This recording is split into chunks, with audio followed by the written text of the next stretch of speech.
Hello, Messerschmitt. This is Nate Dogg coming at you with a Clan War recap versus Gercek Dostlar, and coming away with a tie, our second tie in a row. I think it's out of a couple hundred wars or 150 wars. This is the first time we've ever had two back-to-back ties. So as we are getting better and as our guys are upgrading town halls, what's happening is we're getting stacked against clans that are better and better and better. So fewer of the ones where we have huge victories over completely overmatched opponents anymore. So every war is going to come down to the wire. And if you look here, number 21, we could not 3-star number 21. Had we been able to pull this off, we may have come away with the victory.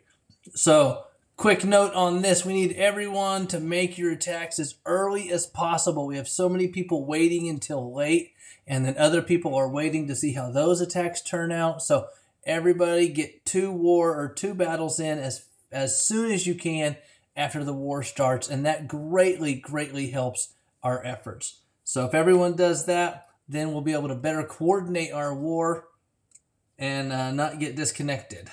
Let's see. Now we're going to have to go back and let this thing reload, but that's okay. It'll only take a second.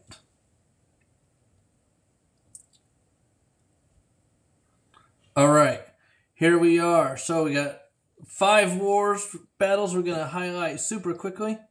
The first one is number 30, and this is an attack by J-Dog. J-Dog's one of our Town Hall 7s. Now here's a Town Hall 6. One thing I want to tell you guys, Town Hall 6 and below. So if you're a 4, 5, or 6 Town Hall, pretty much you can get 3 stars on virtually every base of your town hall or lower if you use balloons. So I don't see many balloon attacks going on right now, and that's an easy way to get 3 stars and get level 6 balloons in the clan castle, and always take heal spells if you got them, and it's virtually a guaranteed 3-star. Very few failed balloon attacks. The only thing you got to remember is you still have to clear the clan castle before you start your war. Now here J-Dog has a giant attack ready. This was one of those last-minute redirects, and the fastest thing we could do was giant, so that's what we did. So here you have drawing out the clan castle troops over, or the dragon. These level 5 dragons are just flat nasty, aren't they? Drop 1 wizard in there, and it helps to take care of it just a little bit faster. Now here you're going to come right at the air defense, because I have you had a healer here. Let me speed it up just a little bit. Wizards behind this. Classic ground attack. Big guys followed by the wizards. There, once the air defense goes down, now you got the healer coming around. Now look here. Here come the hogs. Now this hogs are going to clean up this entire side of the base. Watch this level 5 hog drops a heal spell right away. Now you're going to go ahead and get those archers ready on cleanup. And man, before you know, this base just vanishes right before your eyes. Great attack.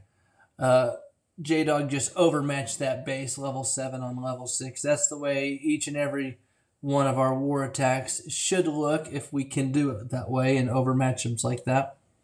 No sense in clowning around and trying to save troops. So great job, J-Dog. Here is an attack by Big Time Tim. Big Time Tim's one of our Town Hall 7 attackers. Here he's going up against a level 7 Town Hall. Now there's one thing I really like about this is he starts back in the corners and he cleans up everything behind here. You see, he gets all this stuff. Sometimes we forget we have to go back. Now, against a level 7 Town Hall, we normally don't run out of time. But when it gets to 8s and 9s and we forget something in behind, I mean, that can be what leads us to not get 3 stars on that base. And it's happened to everybody. So just a quick note. One other quick note, I see, Tim's able to pull this off with 2 rages and a heal. Level 7 attackers on the level 7. Virtually, I would say 99% of the attacks with the dragons that use lightning spells and take out 1 air defense get 3 stars. Every once in a while, usually it's when a clan castle dragon comes out and somehow gets up one-on-one with about 3 or 4 of our dragons and decimates our army one by one. That's usually when we don't have what's happened when we don't get it. And more often than not, when we've not got a Town Hall 7 on the first try, it's because somebody used spells other than the lightning spells. So when the rage and the heal work, they look great. Occasionally, the dragons just don't track right together. When you start putting the rage spells on them, it speeds them up, and some go faster than others. As you can see here, look at this air defense on the left. It's going to really stand up and take out these dragons. Now, luckily, Tim is going to get those dragons to come back over here and then rage them and get that. But that was very close to being a disaster if that dragon was not able to get that last air defense. And sometimes that happens and it gets us. Did not happen to Tim this time, so great job, Tim.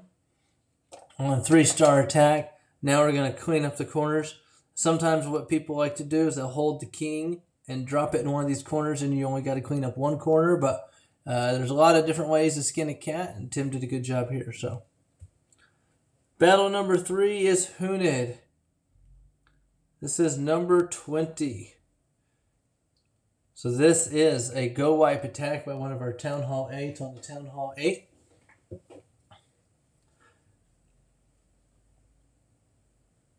Here he lures him out. He's going to drop the poison on him. We're going to speed this up. Now, I want you guys to pay attention to just where the golem on the right is, and you'll see where these golems, where the halt, where it breaks, and how the troops just literally walk around this base with nothing impeding them, shooting down everything. So there's a great job by Hunid for recognizing this, and a thing that we want to pay attention to when we're designing our bases, that we don't give the golems a lane to just walk around and get followed by the troops. Watch what happens here once he gets rid of this dragon and goes through the wall. See the wall on the road? Now watch this. You got big guys followed by the wizards. So you get your peckers and your golems out front. Now watch, they're just going to walk around this base the whole time, just cleaning up behind it. The wizard just come behind and just shoot everything on both sides of it. Just take it out. They finally break through and clean up what's left. And, I mean, there was just nothing to this. Hunid just blew this guy out of the water. Great job by Hunid. Great attack, and just a base to take note of and avoid for us in the future. Next one, number 8, Phil. Phil is back in the game. It's great to see an old friend come back. Phil got some caught up on his troops, and his base, granted, is a little bit behind. He's working on that. His troops are really strong, and I think this gives us a great boost offensively. And, you know, occasionally I think we might get stacked up against some really nasty Town Hall 10 bases. It hasn't happened yet. So, but we're glad to have Phil back in the fold. I think this makes it exciting. Here is a level 9 Town Hall here with all level 8 walls. Phil's rolling out these level 5 golems. Man, I just love those things. So here he comes, all these level 6 wizards. Oh, it's beautiful to be a Town Hall 10, isn't it? Now out come the level 2 witches. And just watch this. Just overpower this base. This is a really, really nice attack by Phil on the go wee wee. Now you got the big guy. You got the king up at the top with all that huge pack of wizards behind him. Just going to tear this top part of that base up. Meanwhile, the golem and the witches are tearing up pretty much the other 2/3 of this base. The last wizards joined the party, and it's just a matter of time here. The queen down here trying to do some work. Now she's gone, and now it's just a horde of red robes. Don't you love that? The redcoats are coming. The redcoats are coming. Well, they're going to take just enough time, and this golem is going to pass them and get in front, run some interference, and once that happens, we know it is over. Look at how powerful that golem is. Nothing just seems to phase it. And the wizards, you know, having all those level 6 wizards, just unbelievable. Excellent attack. It was technically perfect. It was great heal and rage drops. So, Phil, glad to have you back. Your first 3-star here since you come back, so that's nice to see. And our last one is going to be on the number 6 base, Azog.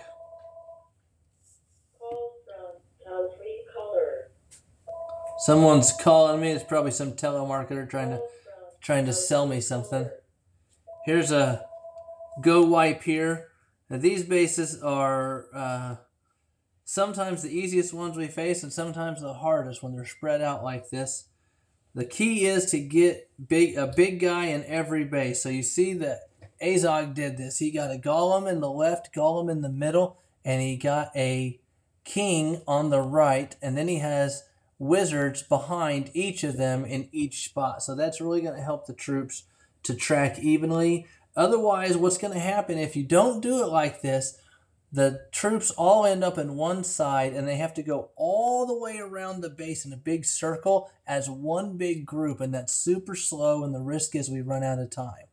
So as you can see now, because of the way he dropped it, all the first three quadrants or cells or whatever you want, tetrads, however you want to call it, they're all cleaned up now. This is a great start to this. Punctures through the walls, drops a few spells. Now he's taking care of the opponent's heroes. We're going to zoom in here. We still got wizards down here on the left, wizards on the right, wizards in the middle. So our troops have great spacing thus far. The P.E.K.K.A.s are going to come up here, get into the fold. Nice heal drop. And that heal drop is going to help these wizards to take out these Tesla towers. And those things just melt a P.E.K.K.A. in a heartbeat, don't they? And now you still got big guys followed by the wizards, which is just exactly what you want. And now you got a golem that broke free. He's going to come around here on the side. We'll speed this up and just watch the destruction. This is what's going to clean it up. He has one wizard and a couple of 3 P.E.K.K.A.s and one golem. And that's all he needs to completely come around and clean up the remaining third of that base. So heal drops were really key on that, keeping his P.E.K.K.A.s alive, keeping his golems alive. And that kept the fight alive, and he was able to get 3 stars. Azog got not just 1 3-star attack, he got 2. So if you're a young Go Wiper, you're looking for some attacks to emulate and to learn from, watch some Azog's. He's done some excellent attacks. We have some great attackers. Jonesy and Smells also, do a really great job. Joe Mama is very powerful as well. So we got some really nice Town Hall 9 attackers for you guys to watch and learn from, and they do a consistently excellent job. So overall, guys, clan's doing very well. We've upgraded some bases recently. We have a lot of 8s that were just 7s a little bit ago that upgraded. And then we have some of our new Town Hall 9s now that were just upgraded up to 9. So work on those troops, get your troops up. That way we can get our offense and defense back to where it was. And that's going to help us to win more and more wars as we get stacked up against harder and harder opponents. And until next time, guys, this is Nate Dogg signing out.